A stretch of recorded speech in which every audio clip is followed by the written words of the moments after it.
Hello everyone, once again welcome back. International trade में आज के सेशन में डिस्कस करेंगे आईएमएफ के पर्पस तो हमने क्लियर कर लिए हैं। लास्ट लेक्चर में हमने पर्पस पे डिस्कशन किया था। आज डिस्कशन करेंगे success of IMF and failures of IMF. ठीक है, सो लेट्स कवर।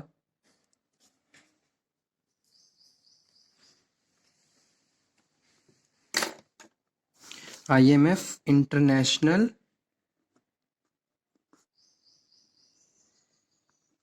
मॉनेटरी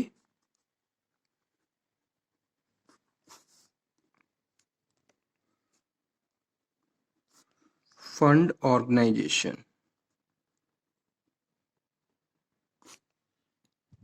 ठीक है, आईएमएफ के बारे में अगर मैं बेसिक इसके बारे में डिस्कशन करूं तो IMF is an international organisation, एक इंटरनेशनल ऑर्गेनाइजेशन है जिसमें 189 कंट्रीज एज अ मेंबर काम कर रहे हैं। ठीक है, IMF working to foster global monetary cooperation. ठीक है, तो यहाँ पे हम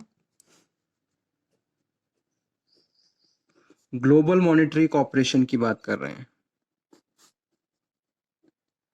ध्यान दीजिए इस पॉइंट पे। And secure financial stability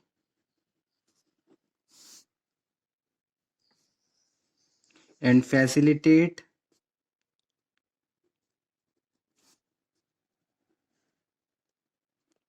international trade. Okay,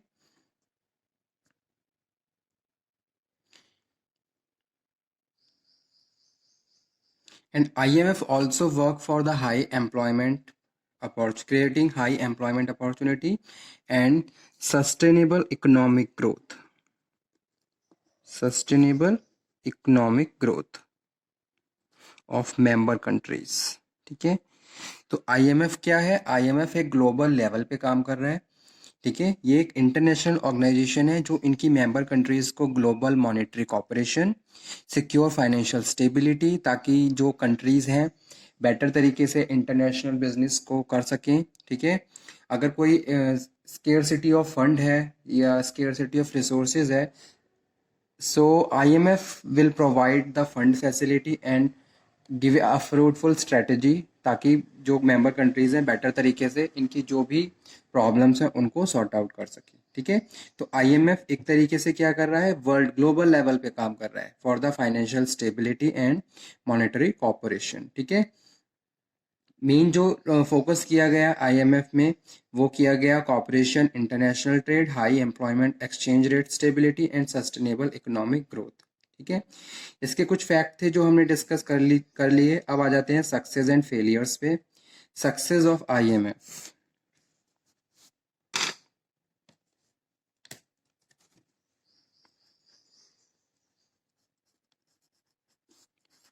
success of IMF.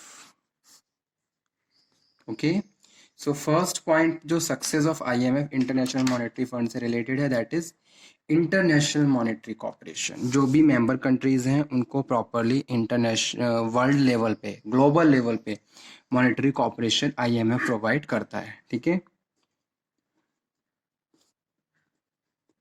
Success of IMF में फर्स्ट वन है international monetary cooperation, second one is reconstruction of European countries. जो यूरोपियन कंट्रीज हैं उनको रिस्ट्रक्चराइज किया by the policy procedure and the structure and the rules and regulations of IMF. Okay, and the strategy and the policy that create a very significant role in the European countries. So second one is reconstruction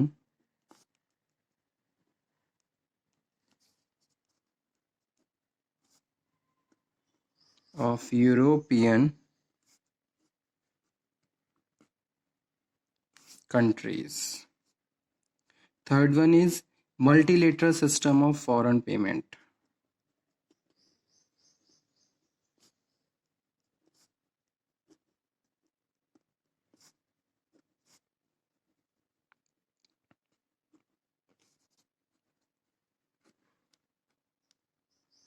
सो जो third successful point है वो है multilateral system of foreign payment. International business की अगर मैं बात करूं तो foreign exchange or balance of payment also very significant function of international business in which IMF provide the facility of the funding exchanging and the balance of payment. IMF also work on the balance of the trade and balance of the payment also. Okay, so here third function and third success point is multilateral system of foreign payments. Okay, there is a number of way where countries then exchange and pay. Increase in international liquidity.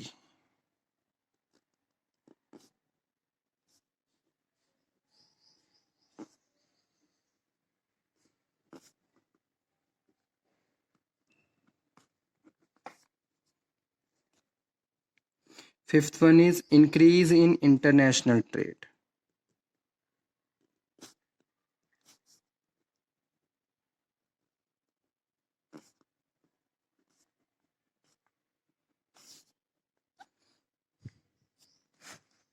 ठीक है, IMF promote to international business.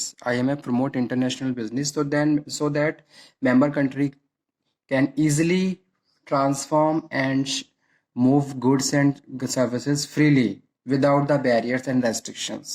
ठीक है, अगर simply मैं बात करूं international business there is a number of duties and the taxes which exporter and importers have to pay, whereas IMF remove these kind of barriers and the restrictions though, so country can easily transform and exchange goods and services. Okay, so that fifth one success point is increase in international trade. Special aid to developing countries, यानी कि जो developing country हैं उनके लिए special provisions हैं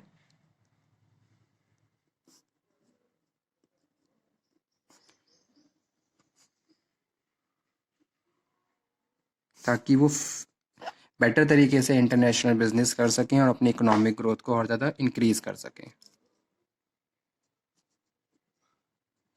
IMF एक आपको plan and procedure की तरह भी काम करता है कि भाई किस तरीके से आप अपने फंड को यूज़ कर सकते हो, किस तरीके से आपके पास जो रिसोर्सेज है उनको किस तरीके से बेटर तरीके से यूज़ करके आप बेनिफिट और प्रॉफिट गेन कर सकते हो. ठीक है, और about the providing such statistical information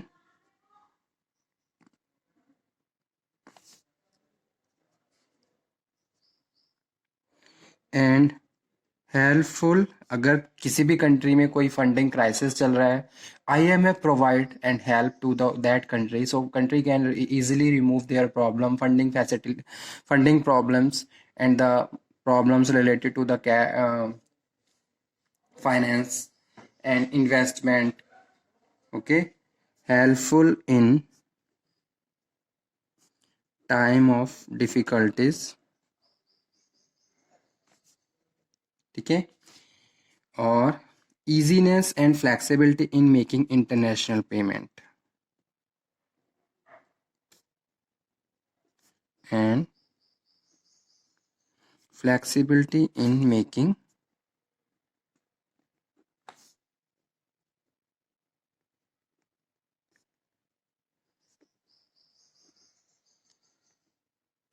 international payments. Okay,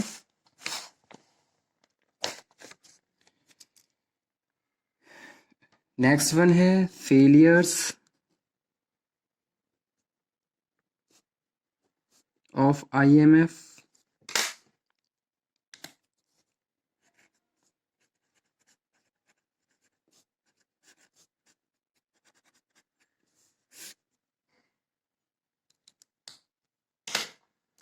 ठीक, तो जो कुछ पॉइंट्स ऐसे ड्रॉबैक्स भी हैं IMF के, जैसे लैक ऑफ स्टेबिलिटी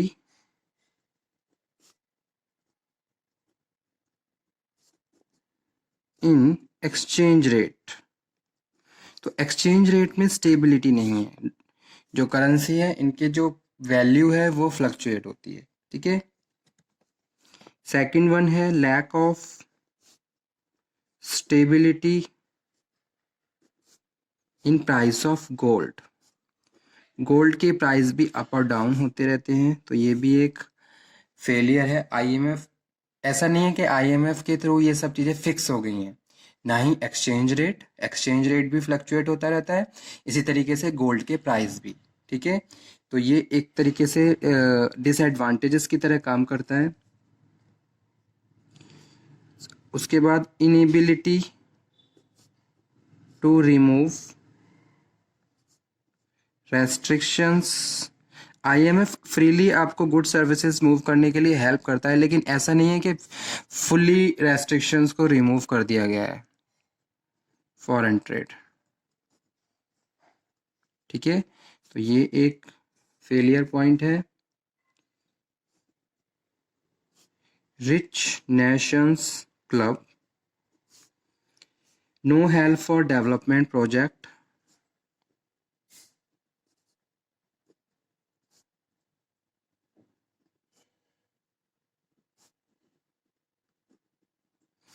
जो चीज़ें वेल परफॉर्म हो रही हैं उनके लिए कोई भी ऐसा रूल या कोई भी ऐसी पॉलिसी वो नहीं है। No solution of international liquidity,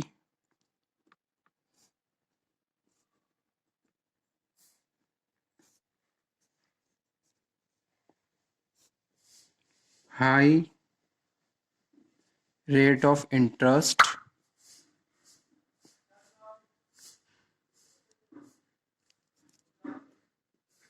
less aid for developing countries.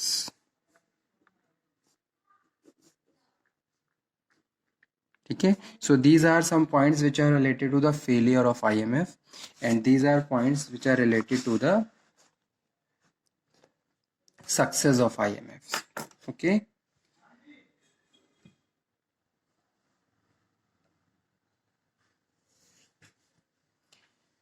okay, thank you very much. Next session में हम डिस्कस करेंगे advantages for membership of IMF to India. ठीक है, इंडिया को IMF की मेंबरशिप लेने के बाद कौन कौन से एडवांटेजेस और बेनिफिट हुए, तो ये हम डिस्कस करेंगे, जो हमारे इस टॉपिक का लास्ट टॉपिक सेशन रहेगा। ठीक है, IMF का।